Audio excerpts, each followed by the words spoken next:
क्या नाम है आपका? सुधीर कुमार। पिताजी का नाम? प्यारेलाल। कहाँ रहते हो? अंजनी गाँव में। थाना बिचमा। क्या समस्या है जो आज यहाँ एसपी साहब के पास मंत्री आए हुए? सर मैं जाटव हूँ। हाँ और दबंग यादव वर्ग के ओमेंद्र सिंह यादव हैं, जिनका क्षेत्र में बोलबाला है। हाँ। मेरी खेत पर अवैध कब्जा कर लिया है। हाँ। और न्यायस भी लगा ली है, पेट्रोल पंप भी बन गई है। और उसके बाद भी मेरे रकबा तो घेर ही लिया है, और इधर जो मिट्टी पड़ी है उसको ना मुझे हटाने दे रहे हैं, ना जोतने दे रहे हैं खेत को। तो आपसे मोल ली हुई जगह कितनी हाँ। मोल ली थी?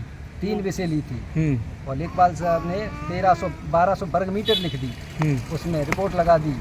अब वही वो कह रहे हैं मेरा 1200 वर्ग मीटर है, और सर बैनामा में 1300 वर्ग फुट है। सर कितने पैसे की ली थी?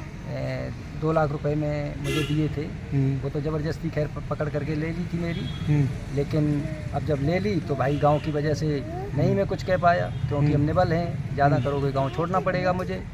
इसलिए मैं शांत हो गया भाई। अब फिर भी न्याय भरने के लिए मुझे फ़ोन कर दिया कि मैं दोबारा फिर मैं अपनी पैमाइश कराएंगे, मेरा निकलेगा तो मुझे और दो। हाँ, इतवार को मतलब फिर पैमाइश होगी, मैं अपने सरकारी पैमाइश होगी, लेखपाल कानून को सब आएंगे और देख लेना। अगर मेरी निकले तो मुझे दे दो, तुम्हारी निकले तो ले लेना। तो मैं जानते हैं कि मेरी निकलेगी ही नहीं, क्योंकि भाई ये लोग तो छोटे लोगों को जैसे लेखपाल हैं, खाने से हैं, इन लोगों को पैसे देकर सब रफा दफा करवा लेते हैं। कोई मेरी सुनवाई नहीं हो रही है। मैंने कई एक शिकायतें दी।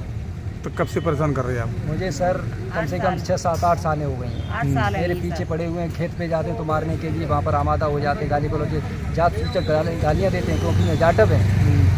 चमार भंगी जन क्या क्या बोलते रहते हैं। प्रधान कौन है? प्रधान ओमेंद्र सिंह यादव खुद हैं वो, और वही मुझे परेशान कर रहे हैं। उनके भाई कृष्णपाल सिंह यादव भी परेशान कर रहा है। क्यों? वो क्यों कर रहे हैं? वो कर रहे हैं सर, ये खेती मुझे सारी दे दो। सर परसों ये गए और मतलब ये मुझे सारी दे दो, तुम अपने कहीं भी ले जाओ बच्चे, गांव छोड़ दो। थाने में गए थे? थाने में सर नहीं गया मैं। थाने में मेरी सुनवाई नहीं, पकड़ के मारपीट कर देंगे थाने में भी सर। क्या सर थाने में होगा मेरा? क्या चाहते हो सर? मैं चाहते हैं ये कि मुझे खेत करने दिया जाए, मेरे खेत पे जो मेरा शेष बचा हुआ है वो मुझे जोतने खोदने दिया जाए, जिससे मेरे बाल बच्चे पल जाएं। नहीं तो मैं कहाँ जाएंगे सर, बेरोजगार हैं।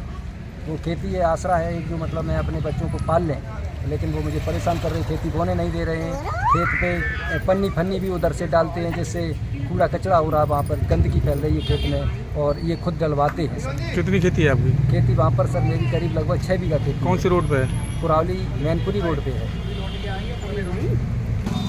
क्या नाम है आपका? सीमा। क्या बात होगी आज पति के साथ, परिवार के साथ यहाँ आई हो? क्या करें सर? क्या शिकायत है? वो ओमेंद्र किशनपाल जीने ही नहीं देते। ये कहते हैं किस तरीके से परेशान करते हैं? खेती पहले तो ले ली, अब जो रह गई वो भी कब्जा करना चाह रहे। मोल ली थी पहले? मोल तो ली या ना ली, जैसे इनको पकड़ लिया था। पकड़ के हम थे नहीं घर पे, हम कानपुर हैलट में भर्ती थे सर। मेरा बच्चा एक्सपायर हुआ था उस समय, ये अकेले थे। और 3 विषय लिखा लिया, 3 विषय कब्जा कर वो पूरी आपने चाह रहे। इतवार को धमकी दे दी कि हम पक्की परमाइश कराएंगे, सरकारी परमाइश कराएंगे। और परसों ये गए तो इनका गिरहवान पकड़ लिया। फिर उसके बाद हम शाम को गए तो हम पे डंडा लेके तौर पर है कि तेरा यहाँ पे है क्या। अब क्या चाहती हो? अब सर क्या चाहते हैं? न्याय चाहते हैं। आप एसपी साहब से मिले थे तो क्या कहा उन्होंने?